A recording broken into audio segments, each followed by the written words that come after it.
Hey, welcome in. It is. We are live. It's SEC After Dark. We are live and we are grooving.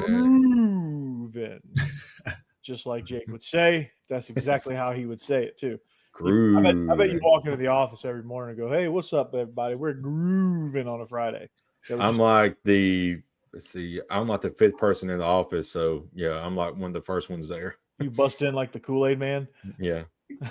Oh yeah. Oh yeah, we're grooving. Yep. Yeah. Hell yeah. So we are live, like I said, SEC After Dark, presented by Steer Ad Agency. If you want to be represented, let's get it. We got Corey back too. Hey, and I'm back. Feels great to be back. And this is I had my run as soccer coach. I think like all runs, they come to an end. I think I'm going to slip back into retirement. So that's the plan for now. Hey, so, one day when we need filler for a show, especially this summer, I can tell y'all the story of when I was a Churchley softball coach. Oh, that was very, it was co-ed, but it was fun. Hell yeah! I got fired. Well, these post-spring quarterback rankings. Let's get into that. Okay. He was on the hot seat. Yeah. Anyway, we got an action-packed show for you guys. Like I said, we're presented by the Steer Agency, and if you want to be one of our presenting sponsors, just let us know. If you want to partner with us, we would be glad to have you. And just get in touch with our boss man here. And he can get you. But joining us tonight is our panel, Jake Thomas from Bama After Dark, soon to be launching, and still on Tide Talk Live. So yeah, we're back. Yeah, they're back too. Him and Stacy. So you're getting double trouble on Alabama coverage. So that's Jake Thomas, Mike Huseman, off season After Dark. He is the man, the myth, and the legend. He joined us. I can't remember when you joined us, but it was great when you did. I feel like it's about 2 months now, probably. It sounds about right. Yeah, it's about right. Yeah. You've been rolling along pretty good. And Boss Man, one half of the Biscuits in SEC. Hammer is absent. I think he's enjoying his last bit of slopes before summer hits in Colorado. And of course, I'm Corey. My show with Israel is going to launch real soon. He's in spring practice, so I'm going to let him we're going to get through the end of the school year, and I think we're going to launch first thing in the summer with the Regular Guys podcast. So that's going to be a lot of fun. And of course, you can always catch me on Locked On Vandy as well. But I just felt like the Georgia market was very saturated, and Israel and it gives us a chance to really just kind of talk about be yourself, everything, and just kind of, have our coaching friends on as guests and just kind of talk ball, right? And just kind of talk about what's going on in the world. And it allows us to be a little bit more free. We're not locked into, okay, this is, we don't have to be super technical with everything, right? Unless we want to be. So it makes it pretty easy. But anyway, we all join forces here, SEC After Dark. There's a show coming soon. Hopefully, I haven't talked to Juwan in a little while. Hopefully he's still on board for 8 Ball Corner Pocket.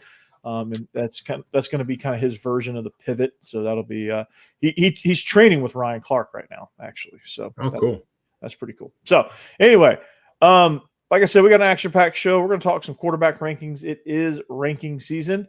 So there's list upon list upon list, and if you want to rank it, I'm sure it's somewhere out there already ranked, and we can discuss it.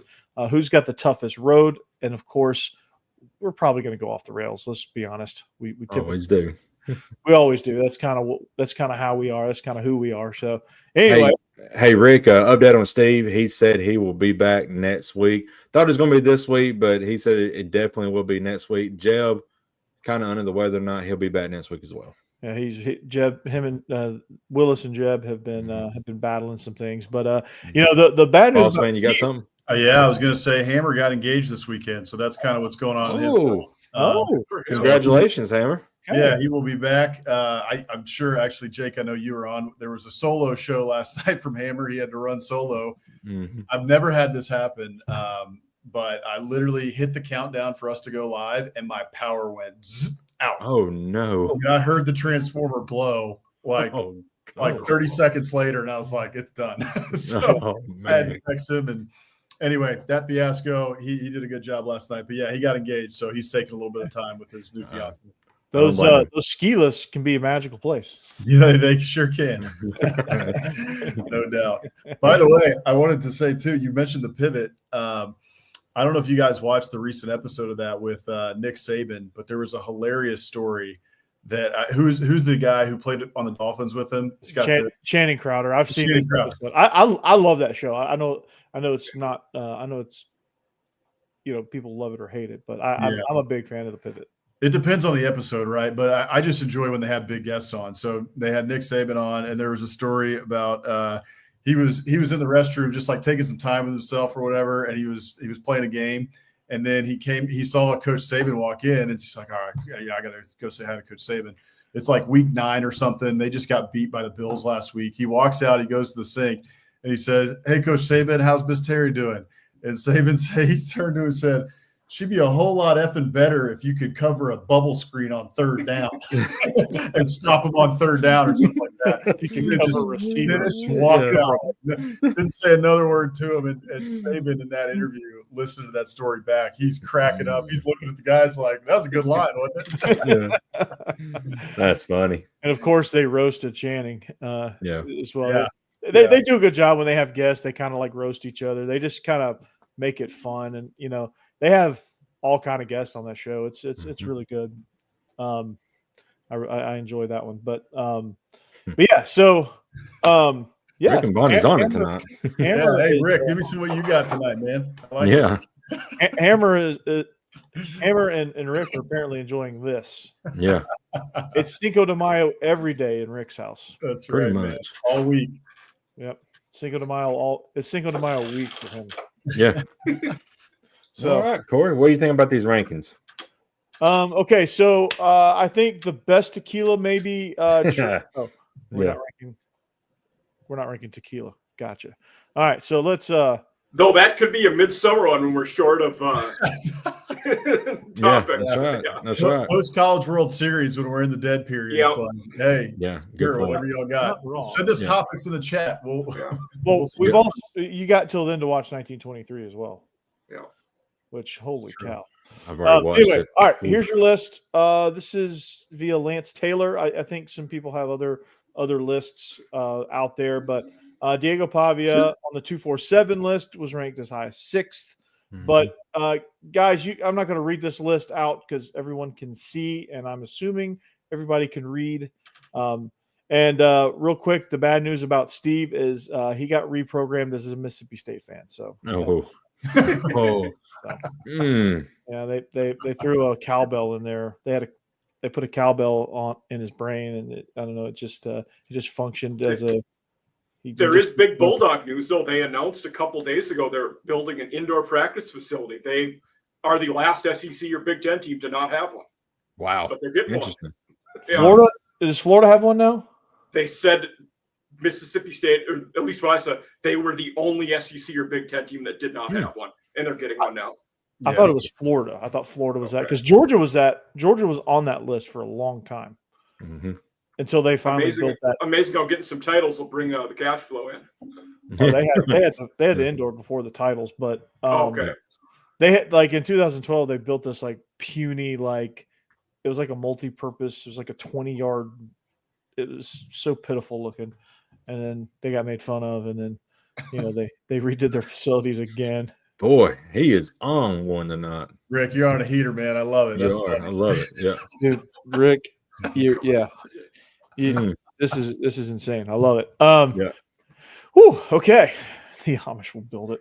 Love it. All right. So, what do we think of this list? Lenore Sellers, is he the number 1 guy in the conference? Like, as a Gamecock, I would say no. This is the first time I've seen this list at all. Period. I think I saw it on social media, but I didn't look at it very hard.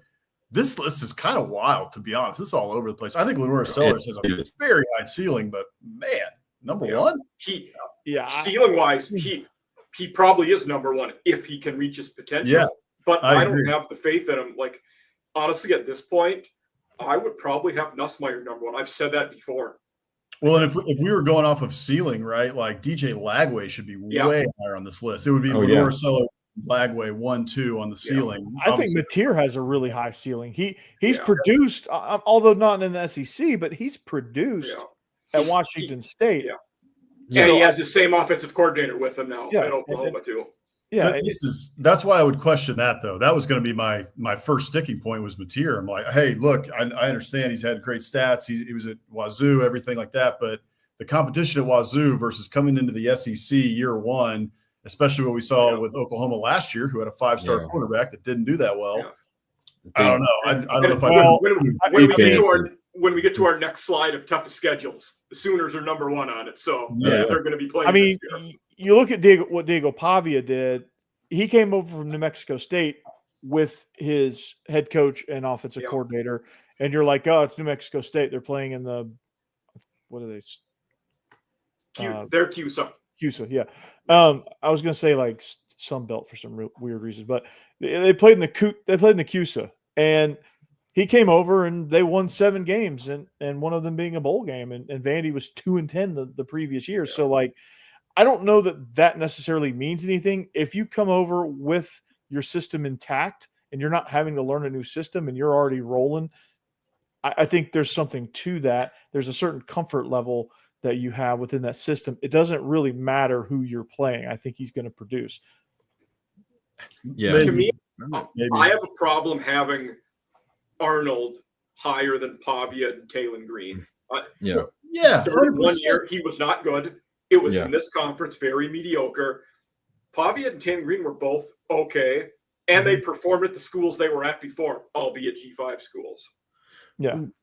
I was saying that too. The Pavia hate here, man. Come on. Yeah. My boy Pavia needs to be higher. Corey's boy Pavia. Yeah, I mean, listen, like, I know it's Vanderbilt, but like they went to a bowl game when the FanDuel win totals were 2.5. Mm-hmm. Like they really overperformed their, I don't know what you'd call it, but they outperformed their win total projection.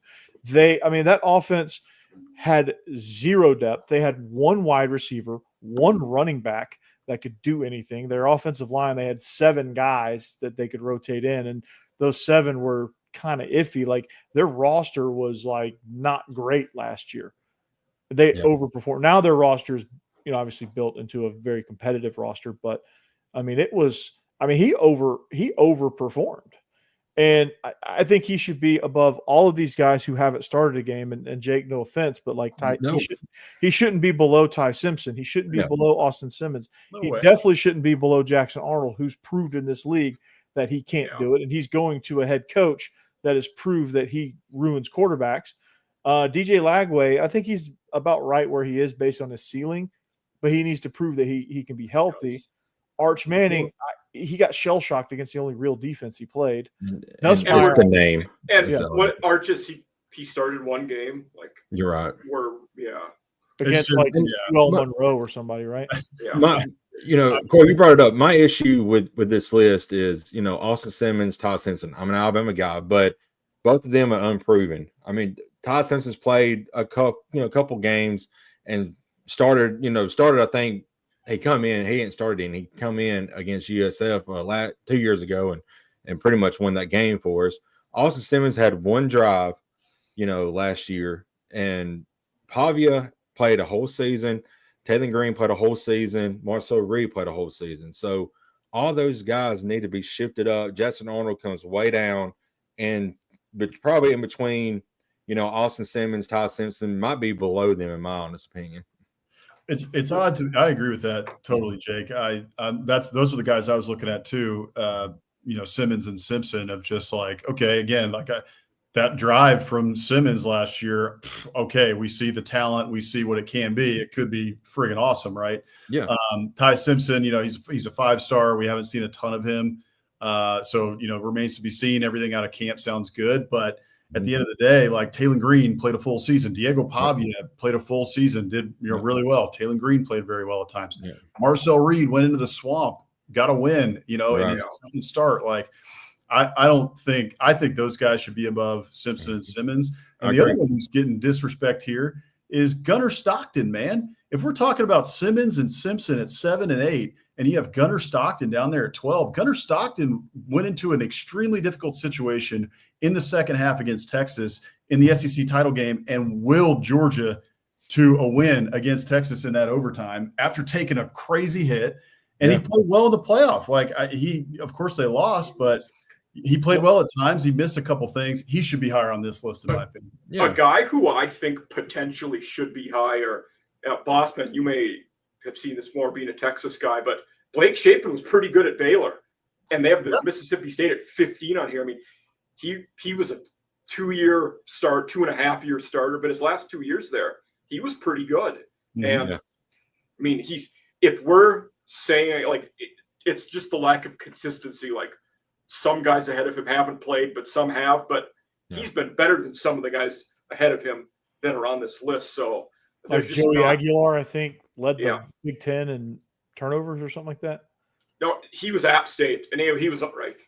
Yeah. I almost think like with these lists, you have to like make it very tailored, right? So for this, it should, because this to me is like, okay, SEC quarterback rankings. It seems like they're taking all sorts of factors into consideration, because it's based on ceiling. Like, this is based on something that you can't really measure. Yeah. It's just like they're saying Lenore Sellers has the highest ceiling. John Mateer has the second highest ceiling, so on and so forth. That's kind of how I see it. Whereas if we take this list as where these guys are now and then factor in, okay, where they are now versus the journey they have to reach their ceiling, like I think obviously this list would be different. But like everyone thinks Lenore Sellers is going to have a huge year, and he may. But he's got to prove it as a passer, because against Illinois, he sure as hell didn't prove it as a passer. Like, they shut him down. Clemson too. And Clemson. And he could not do anything against those teams. And South Carolina's offense did absolutely nothing against those teams. And all they did was get trolled by Brett Bielema. The teams that he couldn't run against were the teams that really whipped the Gamecocks' ass in watching their games. Yeah. I think the one thing too, so if we're talking about that with like the ceiling, but then these other factors that are added in, that's probably why Shapen / Cromenhoek get pushed far down, is because Mississippi State at this point is just a total unknown, right? Half the roster turned over. We don't know who's going to be the number one wide receiver. Are these guys going to step up? There's a lot of unknowns around. Well, there's also no starter there right now either. Blake Shapen's not the guy yet. So that factors in too. I think once he becomes the guy, or Luke Cromenhoek becomes the guy, you may could reshuffle this deck. But like Bo Pribula, like I don't know anything about him. I think he's probably aptly ranked at this moment. Maybe should be above Joey Aguilar. He came in and he ran the ball well when Penn State put him in, but that was all they had to do. Yeah, I mean, we don't know what he's like, so like you have to assume Missouri's going to take a little bit of a slide here. But I really just don't like Jackson Arnold sitting there at number 6. I don't know. That just grinds my gears a little bit, because. So if we all take this list and actually put who the top quarterback is in this conference this year, would it be Nussmeier, because we know he's proven and what he can do? He's the most consistent. I mean, he's not gonna wow you with a ton of star power, right? But he gets the job done. He can scramble, he can move, he's accurate, he distributes well, he has a great understanding. He's just remarkable in all those areas. He's one of those that's probably so good at those things that he's not flashy. Yeah, I think comes from having a dad who's an NFL QB coach your whole life. Yeah, that's right. I think too, one of the things to think about with Nussmeier is, man, that guy started a full season last year, and he went through the fire. I mean, he goes to A&M. They had the first half, right, where he's just nails, lights out. Second half, it's a total disaster. Not totally his own fault, right? The defense also fell apart. But Then Alabama comes into to Tiger Stadium and kicks him right in the groin. So he went through the fire last year. So I think he's going to come out with a much straighter head on his shoulders and be calmer under pressure. This is one of those years where, okay, it was his first year starting. He did a lot of really good things, but he also went through the fire, right? And iron sharpens iron, and it's forged through the fire. So it's the second year typically where a guy really makes a jump, and he's going to have plenty of weapons around him, right? LSU went in the portal, got a lot of weapons, and they always have good receivers. They have for a long time now. So he's going to have the weapons to do it. And I think this year is a year he could really make a big jump, which I think is kind of why I'm sure you guys have seen it on social media this week. There's been a lot of, chatter among talking heads, SEC folks of like, hey, we're kind of looking at LSU like, man, this team could be really dadgum good this year and threaten going undefeated and probably a pick for a playoff team. We will learn a lot about them week 1 when they go to Clemson. Both teams, I think. Yeah. Oh, yeah, for sure. Absolutely. And we'll learn because, this is a situation where bad coaching decisions, mismanagement of the clock, and mismanagement of key situations from your coordinators can really come back and bite you in the ass. Talking about LSU, because they have the most talented roster out there. They did phenomenally in the portal, and as much crap as I give them, they're super talented. But I don't know. Like, Brian Kelly is going to drop 2 games somewhere. He always does. He for some reason he just drops 2 games automatically. Like I don't understand it. I don't get it. Like it just. It's usually the season opener too, which is kind of why I brought up the Clemson game. I mean, they were a better team than USC last year, and they lost on the road in that opener. Yeah, that was such a weird. And they were a better team in that game, and they just fell apart. Yeah. Yep. Like it's almost like he gets so worked up that he loses control of the game, and his team kind of feeds off of that, unfortunately, and they kind of just fumble around. And well, yes, that's exactly right, Corey. And he gets that thing where he's got that Northeastern thing where if things start to like not go his way, he starts to fly off the handle a little bit. And he's in kids' faces and going crazy on the sidelines, and that kind of doesn't work anymore in college football. That style of coaching doesn't really resonate, I don't think, with most kids these days. And it seems like like you said, his team kind of feeds off that, and it kind of starts to spiral when that stuff happens. Yeah, absolutely. And then that's kind of what does him in. That, for me, like it doesn't feel like he understands. He just flies off the handle, and it doesn't matter. Mm-hmm. And I think good coaches understand, like Kirby understands this. Nick Saban understood this really well. Obviously, Kirby learned that from him. I think Mike Elko has a good understanding of this. Shane Beamer, like they know when, and there's some except when Bielema gets under his skin, that didn't go too well. Yeah, yeah, right. But like with his own players, I think he knows when the foot goes in the ass or when you need to throw the arm around the kid and say, "Hey, everything's going to be okay." It's like managing the behaviors and trying to maximize all that. Like when shit's hitting the fan, Kirby knows that, hey, maybe like screaming at them is not going to do the trick here. But like if they get complacent, if they get lazy, if they get sloppy, that's when he loses it. It's kind of a respect thing. I don't know how much the player, like, you're talking about all these other coaches, right, who will fly off the handle at times. Mike Elko, I've seen him many times. I mean, every coach ever has flown off the handle. That's I mean, that goes without saying. Like, a coach is going to fly. I mean, I've flown off the handle myself. Sure. Plenty of times. But it's in between those moments is what's important.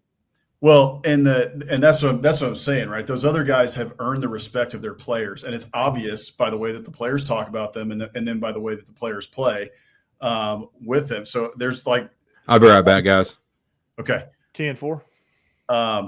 For Brian Kelly, I just don't know that the players have that much respect for him, and the whole thing coming out about the Greg Brooks stuff. We don't have to dive all the way into that, but. I don't know. That one's just odd. And so I'm not sure that the level of respect for Brian Kelly with his program and his players is there to the degree that it is with some of these other coaches, right, who may still have some sideline antics, as many do. But a few weeks ago, it was with me, Jake, and Hammer were on talking about a similar thing. And I think it was Hammer that brought up, would we be saying this stuff about Kelly if he was a Southerner? If he fit in and was one of us, I'm a Northerner too, but it's, I think, a valid point, because if he still acted the same, no, we'd say the same stuff about him. Do you think so? I don't know that I feel this. I don't know that I agree with that. So the one thing I think there's probably something to that. I mean, that was my first thought when he was hired, was like, can he do this thing in the SEC and recruit in the South? Because he's going to have to. He's going to have to own Louisiana, all the Louisianimals. And is his style of coaching and communication and everything going to resonate with those people? I don't know. But there's also the side of it that he's been doing all this stuff even at Notre Dame, right? When he was recruiting all over the country and doing all this other stuff. Nothing has changed no matter where he's been. Yeah, I think it was kind of the same at Notre Dame, that he may have also not had that level of respect with a lot of the team and the players. Yeah, I mean, I think if he acts the same exact way, it doesn't matter if he's born in the South, if he was born in California, if he was born in Germany, or if he was born in Antarctica. I don't think it matters if he acts the same way, but I think obviously culture matters. So like if you grow up in the South, you're probably going to act a little differently because the culture is different down here than it is up in the Northeast, than it is on the West Coast. Like you're going to assimilate to where the region that you live in, obviously. So if you take that variable out, I don't think anything changes. But if you put that variable in, there probably is a lot of changes. Yeah. Last year they won 9 games. That was his first season since 2016 where he didn't win double-digit games. Are we being too hard on a guy considering that? I'm not trying to be too hard on the guy. No, I know you're not. I don't love Brian Kelly. I'll be the first one to say it. I think, and I think he's better than most people do. I'm on the other end of that. Of the proof's in the pudding. Yeah, but you have a team that they had with Jaden Daniels, and Jaden Daniels' second year with him. Yeah, that team should have so bad on defense. They couldn't tackle anybody. They should have won the national championship that year. Like that team was insanely. Like they had Brian Thomas, they had who else? Malik Neighbors. They had, who was their running back? Was it John Emery? I don't know. Yeah, I think it was John Emery. There was somebody else. I can't remember all the names, but like they had Jaden Daniel. I mean, they were insane. They had even good defensive talent. He built that team too, though, because the year before he took over an awful situation where they didn't even have a QB in the bowl game. Yeah, and they had like 35 guys. I mean, I get it, but he had one of the best rosters since the 2019 team, and you lose 3 games, you lose 3 games because I think they lost the bowl game. It was at least 3. I think they went 10-3 that year, and they didn't go to Atlanta. I remember that year they didn't go to Atlanta. And they should have won the national championship that year because they were. I mean, that team was loaded, and they just they lost in their loss. They allowed over 40 points in all 3 of their losses. Florida State, Ole Miss, and Bama. Yeah, that the overall operation should be better for a guy that's never lost, never not won double digits since 2016. Like I feel like it should be a lot better, a lot more consistent. Like when you have a team like that. You win the national championship, right? I think that's what's going on with LSU fans and the frustration with it, right? Is that hey, they're used to. By the way, the running back that year, I just looked up the stats. Kind of doesn't matter because Jaden Daniels led the team in rushing with like 870 rushing yards, right? So Jaden Daniels was the guy that year, and that's kind of a problem that I'm alluding to, which is that. LSU fans are used to a certain brand of football that is we can run the dadgum ball and we play really good smash mouth defense. Like you're not going not another yard, type of defense. And that doesn't happen now. it hasn't happened for a while, even since like 2019. 2019 to me is an outlier of an LSU team, right? Like that offense was just high flying circus act that was, incredible talent all over the field. But the typical brand of LSU football that most LSU fans, came to know and love as they grew up watching the Tigers is we run the damn ball and our defense is going to hit you in the mouth. And that hasn't been the case for a long time. And it hasn't been the case under Brian Kelly. So you can overcome that if you're winning and winning big games and winning SEC titles and winning national championships. But when you're losing to Alabama by 38 or whatever it was, last year in Tiger Stadium, and you're not playing the brand of football that they're used to seeing, and your defense is terrible, and your D coordinator is the highest paid coordinator in the country. Yeah. I mean, it's unreal. Like, their defense has been garbaggio, atrocious since Dave Aranda left. I do think that Blake Baker's going to earn his stripes this year. I think it's going to start to turn. For Brian Kelly's sake, I hope so. But I'm going to tell you, for this defense to be lights out, Harold Perkins got to show up. He has not shown up at all since he's been a freshman. Yeah, he has. It's so weird. I mean, he's so talented, and he just has not done anything. He just seems checked out to me. He does. That's one of those respect factors. Like, I think that's why people are hard on Brian Kelly. Like, I think the difference there's no difference if you look at just pure stats between Brian Kelly and Mark Richt. Mark Richt is in the Georgia Hall of Fame. Like, he is highly regarded, things like that. He had that respect level because he put Georgia back where the Georgia fans felt like they belonged. Kirby took it to the next level. Kirby took the torch and ran further with it. Brian Kelly, on the other hand, there's just scandals, like his teams fall apart. He loses big games, and he doesn't have that same level of respect, I don't think. It's the same, but it's vastly different in the way that they're viewed, right? Because I think Georgia fans got tired of Mark Richt doing the whole, we win 10 games, but we never really we never really win the big games. I think we got to a point where we felt like the team should be winning national championships. We were on the cusp in 2012. We were on the cusp in 2005, on the cusp in 2002. Couldn't quite get it done. Couldn't beat Florida. And with all those guys that went through there, the amount of talent that was at Georgia all those years, no Sean Moreno, Matthew Stafford, like just go down the list. Green. I mean, it's a laundry list. Like, Georgia was among the top 5 college programs that had guys in the NFL. All kinds of linemen that made the NFL. I mean, it is ridiculous, the list of NFL players that Georgia cranked out in the Mark Richt years, but they couldn't win. Right. And that's ultimately what drove fans away. Like, he did really good early, had a little bit of a dip, and then went back up and then crashed hard because I think he was burnt out. I think, everything was just kind of stale, but like, everyone loved him. Like, he was like, nobody wanted to fire him. Nobody liked seeing him go, but everyone knew it was time. It was one of those situations. Like, we know it's time. We know it's the right move. We hate it because he's such a great guy. He's got a ton of respect. He put this program back on the map. He made Georgia a brand again. Now it's Kirby's turn. Yeah. It makes me chuckle, Corey, with you saying that, just thinking about like across the conference, because there's different levels to it, right? Of like what fan bases will tolerate, you know? So for A&M, it's like, everybody knows the joke, like, Texas 8-4, blah, blah, blah. Yeah. Well, okay, we'll give you, if you go 8-4 in your first year, right? Okay. But then if you go 8-4 in your second year, if you go 8-4 in your third year, we're done. Like, get out of here. We're done.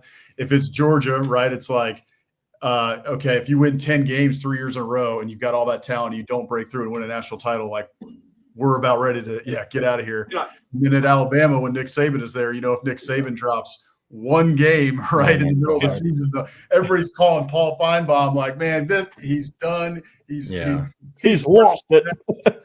He's too old. He's got to retire. I feel like, Corey, I feel like what you just said about like Richt and how they felt at the end, that could be where we're at this next offseason at Arkansas. It's like, we love Sam Pittman. He's great. He brought us back after the Chad Morris disaster. But it's time to move on. Yeah. Mm-hmm. He's got a laundry list of health problems. I don't think that'll be a very difficult transition. Bunch of cold beer. Yeah, and boss man, going to your point, Auburn, there's winning 9 games consistently under, Gus Malzahn, and there's like, all right, hit the door. We don't need you no more. Now they have been there since. That's right. And I hesitate to say it, but I think there's some truth in this that, we've talked about it before, though, that Auburn obviously compares themselves to Alabama, and Alabama does the same to Auburn, but generally it's Auburn looking at Alabama because of what's happened over the last 15 years, right? Mm-hmm. But A&M while we were always looking at Texas, right, to kind of compare ourselves, that's just naturally how it goes because it's your rival. Now that Texas is in the SEC and Texas is also doing so well for A&M, A&M fans like me and grads, it's like I think that's going to start happening where our fan base could get a little bit screwy like Auburn's because we're looking over at Texas who's making the playoff every year and like that should be us. We want to be them, and so the leash might get a little shorter in College Station with Texas here. Boss man, I give y'all some credit. Y'all might win a national championship in softball. That softball team looks really good this year. They are good, man. We wanted to get one in baseball last year, and then that whole thing crumbled right after it. So. Oh God, yeah, that was ugly. Was so weird. You guys don't even know the number of women's basketball national title shirts that I have with Gamecocks on them. So it's quite the collection. A dynasty. The Braves just gave up a home. God, the Braves suck. I've been telling you that all year, Corey. Where you been? I haven't listened to you until now. I didn't want to believe you. I was like, it's just April. It's Corey. Could Nashville sustain an MLB team? Oh yeah. Okay. Nashville, like you give them any reason to celebrate something, they're going to be all over it. Like the Preds are god awful, and they still pack out the house. Did I ever tell you when I was coaching high school football, I coached a guy that now plays for the Preds. Oh, cool. When I was in Minnesota, yeah. Cole Smith is the same. Cool. Yeah, fantastic guy. That's a very Minnesota story. It is. Yeah. This kid I coached, he was a great linebacker, but now he's in the NHL. I was like, He's a great defenseman for the Preds. All state safety. He was a fantastic player. Yeah. I bet he was. Yeah. They still pack out, the Titan Stadium, and they're god awful. So the Titans are terrible as well. Like they just want something to root for. They've been clamoring. Right. They want the Grizzlies too. Like they want the Grizzlies to move to Nashville. Like they want it all. Like I was just going to ask, do they root for the Grizzlies or not because they're in Memphis? Well, it's weird with the NBA because like Nashville's. It's like if Nashville had an NBA team, they would support the hell out of it. But since they don't really like. You get pockets of people like, yeah, I watch the Grizzlies. I like the Grizzlies. But then you just get pockets of fans that just kind of root for players. That's kind of what the NBA is. Like you just root for LeBron or you root for, Kyrie or whoever, or you root for Luka, which would be the same team, but as LeBron now. But, people just root for random teams. It's odd. Yeah. I figured you guys would be all over John Morant, man. That guy's fun to watch, and he's always shooting them up and throwing grenades into the crowd. Remember, I'm a lowly, Hornets fan, so I root for the Hawks, Jake. So I can't really say anything to you. Timberwolves had a better record by double digits right now. We're doing well. Yeah. I used to root for the Mavs, but they're dead to me. So, Corey, you could be a Wolves fan with me because Ant. Yeah, because Ant-Man. I love Ant-Man. I love Ant-Man. He's so good. Yeah. Speaking of NBA, the Thunder, they have won several games by like 40. I think they've lost like a couple games by like 40. It's crazy. Like, what are they doing? That's the NBA. That's just the NBA. I know. That's just the NBA in a nutshell.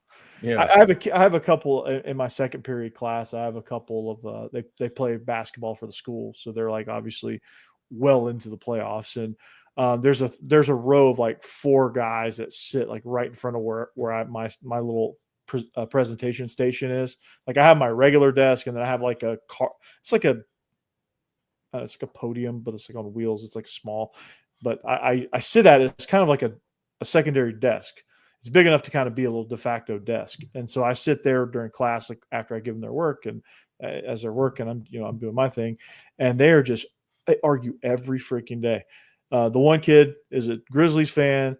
Another kid's like a Lakers fan, and then you have this other kid who's just kind of a NBA fan. He just kind of wants to watch good basketball, and they just go off on each other. Like LeBron sucks. Oh, John Morant sucks. Yeah, John Morant's best player in the league. And he does all the all that stuff. And I like to tease him. I'm like, yeah, John Morant. He does the grenade celebration. Does he know he's been suspended for?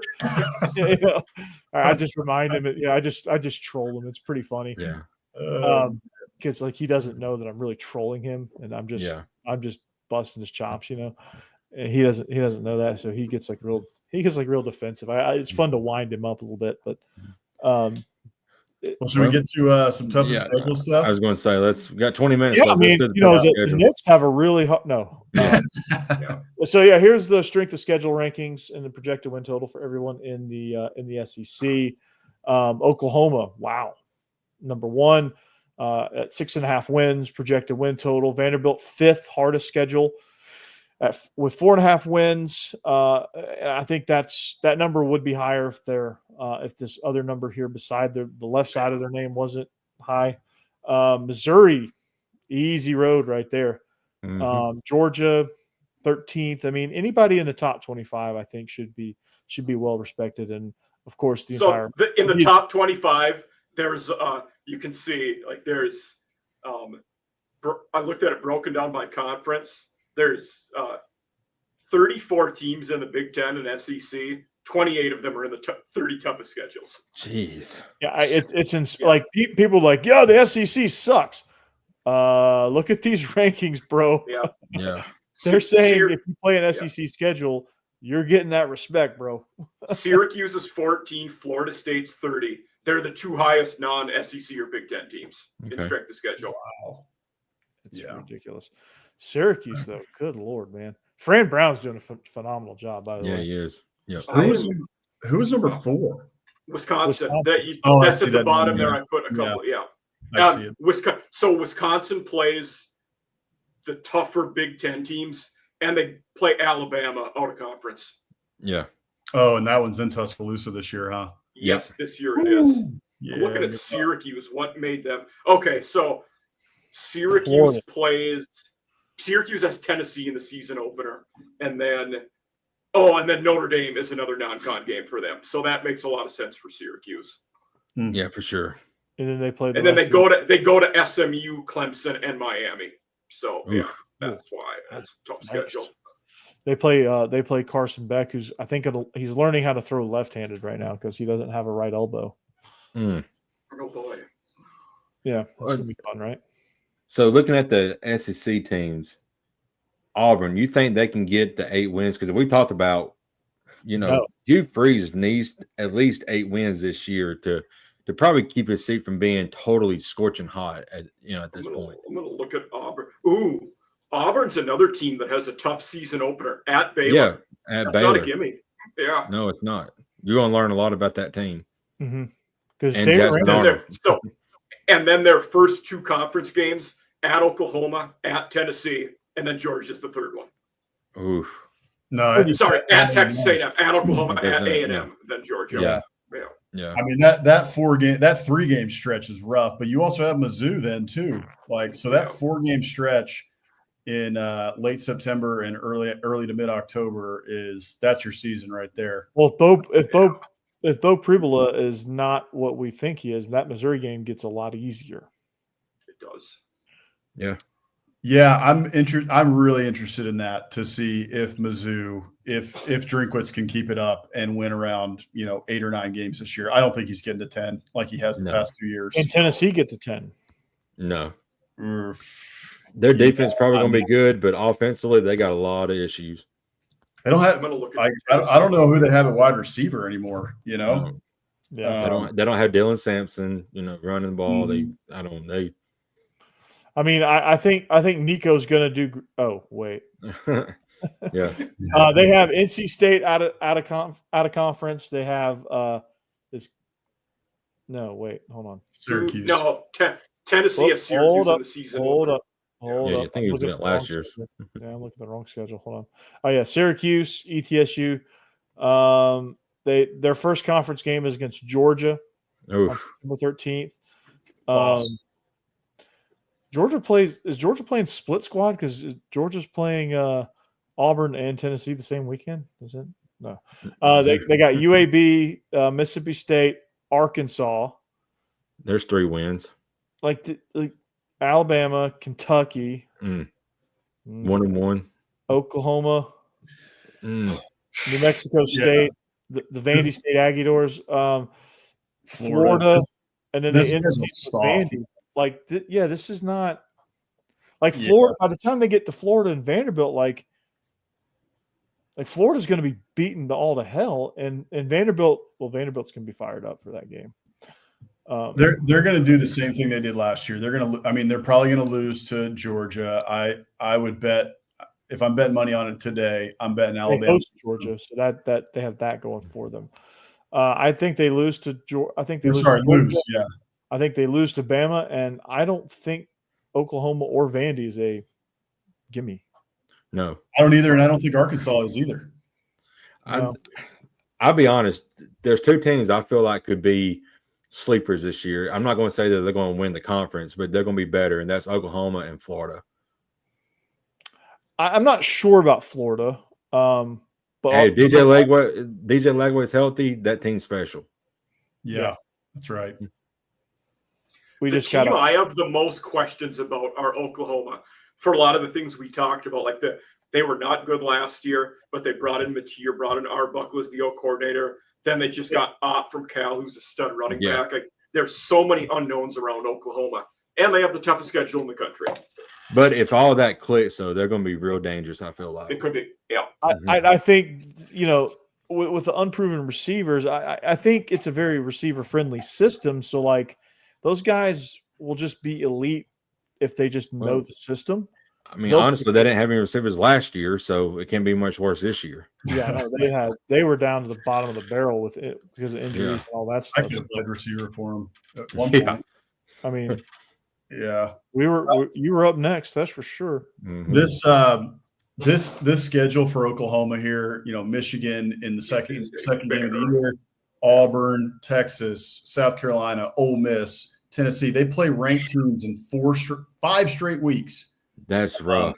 So it's going to be, it's a crazy rough schedule, obviously, number one in the country. But it feels like one of those schedules to me with Oklahoma's, Mateer and some of the talent they brought in. They've got some momentum in their sales preseason.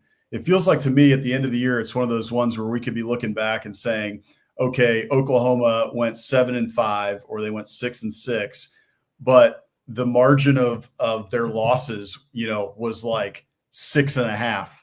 They were really close to beating a couple really good teams, and they just couldn't get it done. And they lost one by 3. They lost another by 10. They lost one by a touchdown, something like that. And I feel like the best case scenario for Oklahoma is Florida from last year. Whoa, this team had a bear of a schedule, and they still won 8 games. That's pretty good. Like that might be what happens with Oklahoma. Because I don't see a scenario where they get more than 8 wins.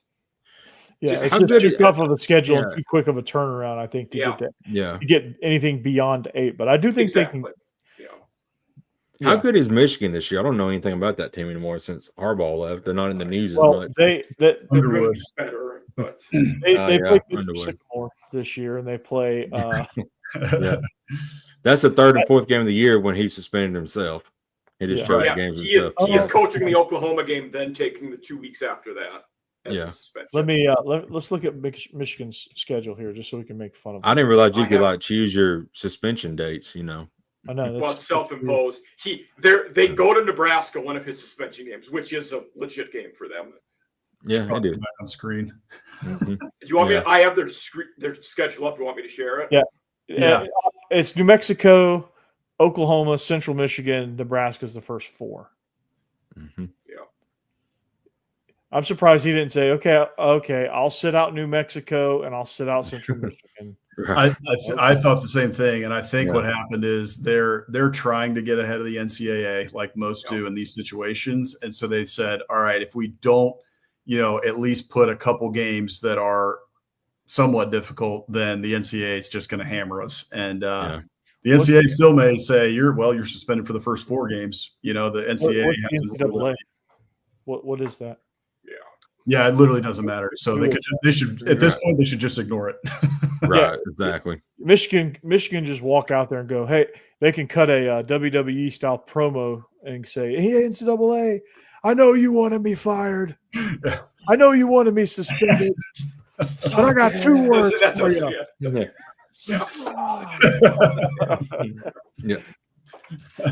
And the NCAA would just be like, okay. Yeah, because we have no spine. Nope. Harbaugh can pop out of the coffin. Yeah. Yeah, I'm back to coach. I'm back to coaching in 2 games. Right? They can play that clip on the big screen that Urban Meyer came out today and said, if you lie to the NCAA, you should be complete. You should be excommunicated and done in college football. Which really rich coming from that guy who destroyed burner phones. So the NCAA couldn't come after him and fondled co-eds in Columbus. Yeah, that speaking of people who should be banned from college football, that guy skipped his team flight from Cleveland to go finger bang some chick in a bar in Columbus. Allegedly. Allegedly. Oh, sorry, allegedly. It looked really similar, unless he's got a twin somewhere. Yeah. Yeah, that guy is something else. He is. Oh my gosh. Yeah.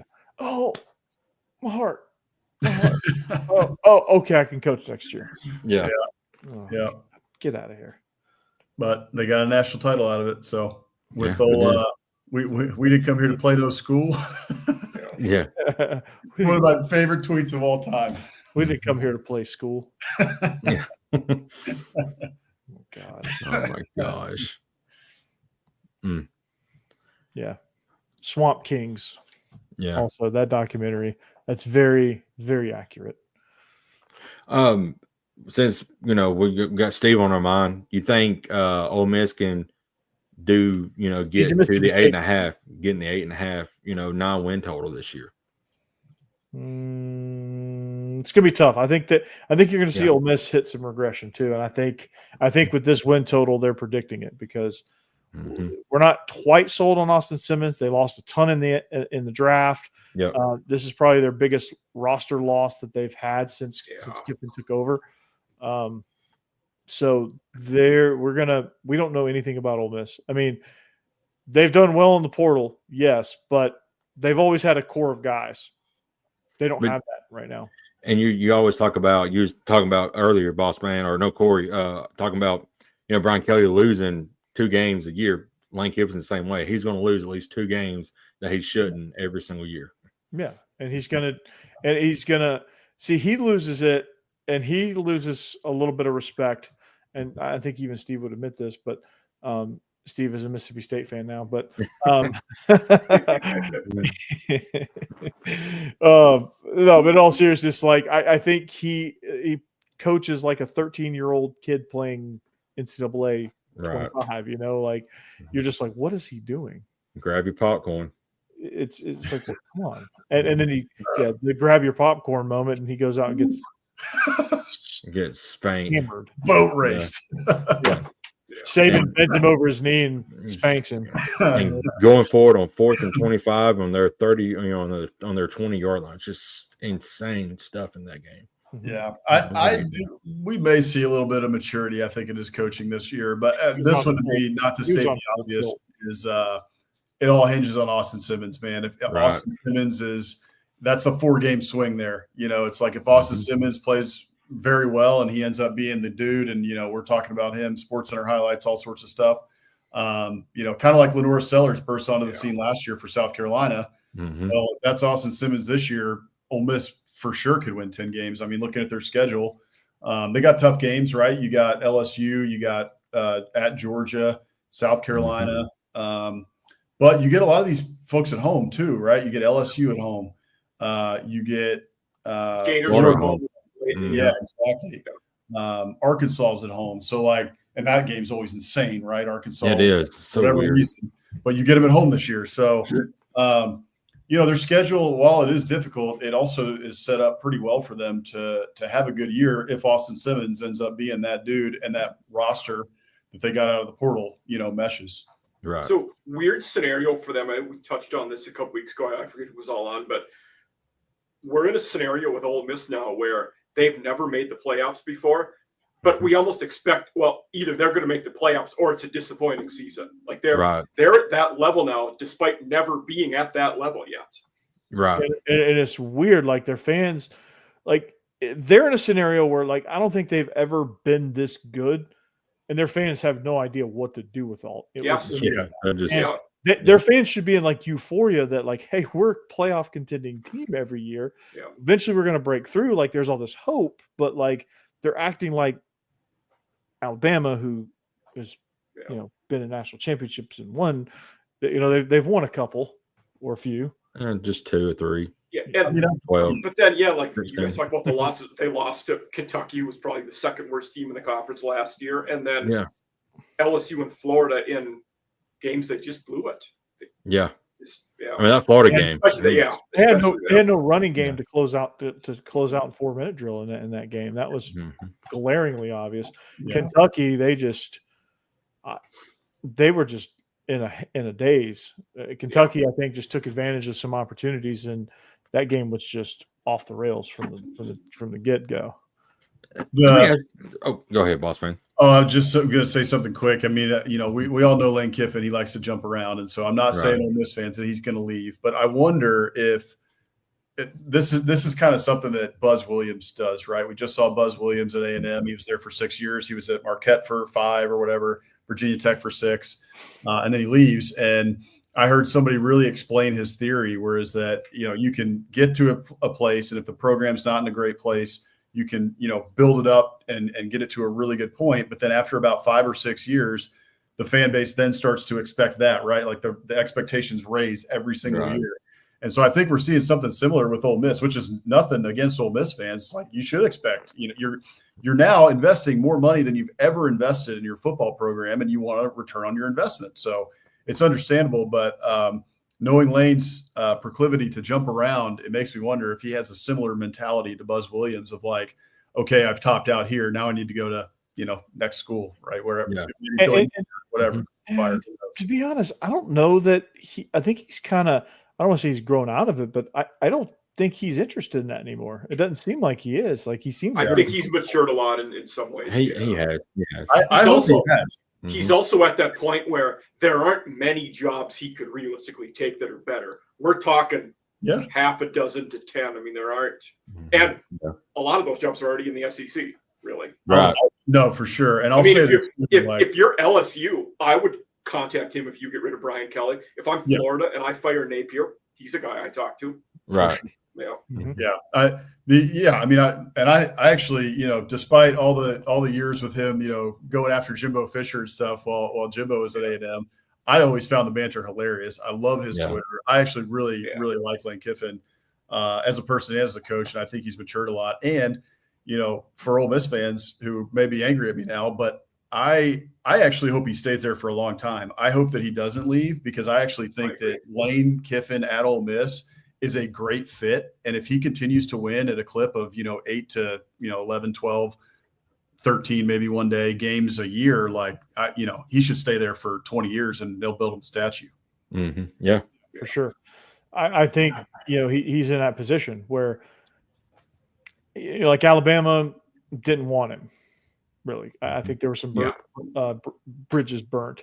Yeah. He was, to bring this whole conversation full circle, he was on the pivot as well, and he talked about some of his stuff. And he said he didn't really want to leave Tennessee, but when USC came open, like he was so in love with USC, that was the one job. Yeah. And that was a different USC than they are now. I mean, they were top of the world, Pete Carroll leaving stuff. Oh, like yeah. And that was his dream scenario. Yeah. I listened to some clips of that interview, and I wonder, I don't know if he said this or not, but I wonder if he regrets that, just thinking about it, of like, okay, hey, let's take a step back here. Tennessee, we just had a really good year. I have this program on a really good trajectory. USC is coming off the Pete Carroll era, which did not end very well, right? Because the NCAA was just breathing down their neck because there was so much recruiting violations that had occurred during the Carroll era. And so maybe you hold back and say, okay, let them hire whoever the heck they're going to hire, because that guy's probably gone in 3 years. Right. Or 4 years. Then I go. What? Mm-hmm. And then I go. Yeah, exactly. I don't think he regrets it, but I think I think it upsets him that he kind of got blindsided, because he wasn't expecting to be fired after 3 years. But you should have kind of had some foresight, or had somebody in your corner that would have said, look, dude, you're not long term for them. At the end of the day, I don't think young Lane's ego would have heard that from anybody. You know, Right. he was like, I'm going to USC, baby, fight on. And we're about to go, on a run. I'm going to follow Pete Carroll. This is my dream scenario. I've been here for whatever. Yeah. Let's go. Right. And then they left his ass on the tarmac. Lane, if the same scenario was occurring today with Lane Kiffin, he might have a little more foresight to say they're going to get rid of some guy in 3 years because there's so many, so much stuff around this program. I'm not leaving. But if it were to have similar scenario, he's not going to leave Ole Miss for something like that. Yeah, because he knows how good he has it at Ole Miss. I think he learned from that Tennessee experience. Hey, I had it really good at Tennessee. I should not have left. Yeah, he doesn't regret doing it, but reflecting back on it, he probably would have made a different decision. But I mean, he doesn't, because he's like, well, if I didn't go to USC, I would have never probably worked for Nick Saban, and that kind of changed his. That probably matured him more than anything. Yeah, sure. That was a kick in the nuts that he needed.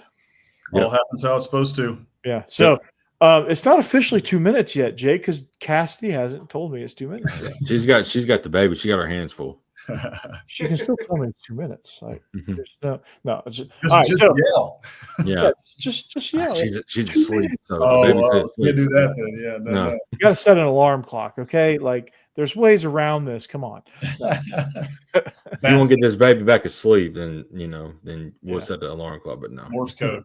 Yeah, something. Anyway, so it's obviously been way more than 2 minutes, but we are SEC After Dark. The full crew is going to be back very, very soon, sooner than expected, actually. So that's a good sign. Stephen Willis, the #1 Ole Miss show in the Ole Miss land for a reason. And Brian Smith has been covering for him and really kicking ass. So that show is thriving. Then you have Jeb Beecham, who, when he gets back, maybe he'll start. He's just a dude. He's just a dude. He's just a dude. He is. This is probably how he feels right now. Yeah, that's probably a live look at him. Anyway, but he's. We miss him, and hopefully he gets a speedy recovery and he gets back on board. But Jake Thomas, Bama After Dark, that's the show you really should be concerned about. But he's all Bama all the time. Him and Stacy are back with Tide Talk Live, and then of course Bama After Dark. Coming soon. Coming soon, and coming soon will be an explanation of how these shows are different. And then Mike Huseman, Off Season After Dark. He's gonna. All the coaching moves, all the portal moves, anything that happens in the off season, he covers it. In season, he's like a bear. He's going to hibernate. No, just kidding. Well, I might try to dabble in season stuff. I'm actually thinking Untapped Market could be talking about some G5 stuff. I feel like that's a market not a lot of people do. Might be worthwhile for us. So off season has multiple meanings. Off season is truly off season, and then off season is kind of like outside the box kind of thing. So accurate. Which I think there should be a G5 national champion. That's just me. I made that comment on Twitter a couple days ago. Yes. I think there should be a G5 national championship because I think you as a G5 program, you can recruit to that. It's like it should be like high school. There's tiers to it, right? FCS. FCS conferences, the 5 conference champs and then 7 at large, 12 team playoff. Good to go. Yeah. They could do the same exact format just with their level. Yep. So those schools would absolutely love hosting the home games for that. It would be absolutely. It'd be nuts. So I mean, the FCS playoffs does well. Yes. Yeah, it does. They do well. Like everyone loves watching the Grizz play because it's just like that's the time of year you're like, it's like December. I get to watch Montana football. Fargo Dome's rock and South Dakota State rock. I always thought it would be fun to go to a Montana State game, and then I watched them in December, and I was like, absolutely not. Negative degrees. Amber's preparing himself for it. I played a few D3 games in weather like that, boss man. It is not enjoyable.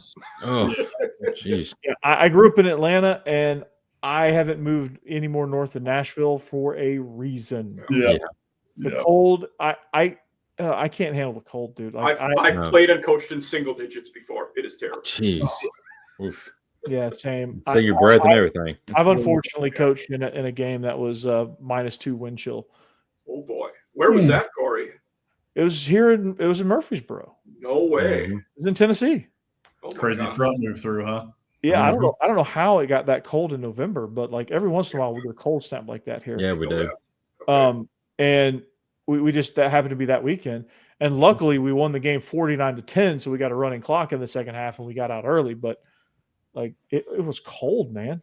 Yeah. But yeah, that was the coldest game I've ever done. And then my first year at the school that I'm at now, my first year there coaching was probably the heaviest rain game I'd ever been a part of, because a hurricane moved through and we didn't move the game. So yeah. The head coach, that was not his brightest decision, but I mean because we thought the hurricane was going to come through later. Like we thought we were going to be clear. And we were clear for like the first quarter and a half, but like midway through the second quarter, it just opened up. And it was just no lightning. It was just it was just like it was like a fire hose was just sitting on top of us and just raining down. I mean, it was bad. Luckily, we lost that game 49-0, and it was a running clock in the second half. So, one of my last years, it's been 2017. We the section final of the game go to the state tournament. It was a 7:00 game. It was at home because we were the 1 seed. We moved it up to 5 because a massive winter storm was coming. This is a week before Thanksgiving, and we hit the beginning of it all right. Like if you see the game film, 5:00 looks good. By the end of the game, can't see the lines. This much snow. Wow. Field is just covered. But great. Like if we would have lost, I probably would have said it was awful. But because we won, it's one of the greatest experiences I've had coaching. I understand that. Yep. Yeah, it's fun. Yeah, I'm very much a Georgia boy when it comes to weather, because the weather in Georgia is hardly ever extreme, except for in the summer where it's just oppressive heat. Which I couldn't stand the summers in Columbia. It was too much for me. I can't stand the winters in wherever. I would take that. I would totally puss out on that. Yeah. So all right. So there's something to that. All right. Boss man. Wrap this up. Yep. Yeah. All right. So Locked on SEC or Locked on Vandy and the regular guys coming soon. Listen to that as well. But we are SEC After Dark. This is how we join forces. We'll see you back here next week, better than ever, with hopefully Stephen Willis in tow. We'll see you back. Go Dogs. Anchor down. Peace. Roll Tide. Spurs up. Gig 'em.